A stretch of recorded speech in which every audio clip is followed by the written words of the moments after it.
আপোনালোকে সকলোৱে জানে যে আসিয়ান আমাৰ এই বৃহৎ ক্ষেত্ৰটোৰ এটা 11খন ৰাষ্ট্ৰৰ এটা শক্তিশালী মঞ্চ।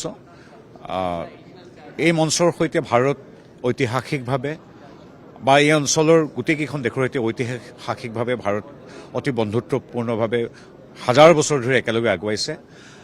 বিগত সময়ছোৱাত ভাৰতৰ পৰা আসিয়ান দেশসমূহলৈ 59 লাখ প্ৰায় 60 লাখ আমাৰ ভ্ৰমণকাৰী গৈছে, পৰ্যটক গৈছে, তদ্ৰুপ ভাৰতলৈ আহিছে।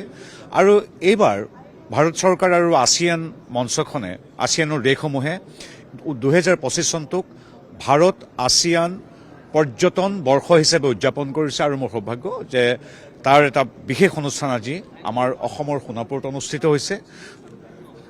ভাৰত চৰকাৰৰ বৈদেশিক মন্ত্ৰালয়ৰ পৃষ্ঠপোষকতাত উদ্যোগত এই অনুষ্ঠান ATDC আমাৰ অসম চৰকাৰৰ ATDC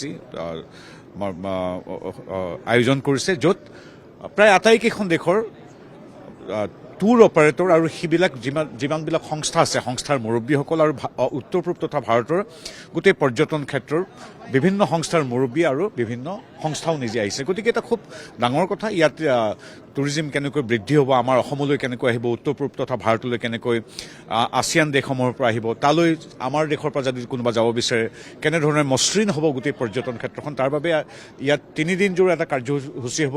নতুন দিল্লীত সমাপন হ'ব। এতিয়া আমাৰ ইয়াৰ ট্যুৰ অপাৰেটৰসকল উজনি অসম বিশেষকৈ আমাৰ কাজিৰঙালৈ যাব। তেওঁলোকে তাত নিজে অনুভৱ কৰিবগৈ আমাৰ অসমৰ সৌন্দৰ্য।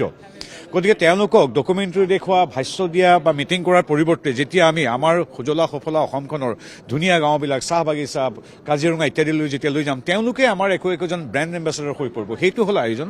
আমি এটা খুব আমি ভাবোঁ যে অসমত এই ইমান ডাঙৰ অনুষ্ঠানটো, আসিয়ান ইণ্ডিয়াৰ টুৰিজিমৰ এই অনুষ্ঠানটো হোৱাটো অসমৰ বাবে এটা খুব আজিৰ তাৰিখত পৰ্যটন ক্ষেত্ৰৰ বাবে ভাল খবৰ।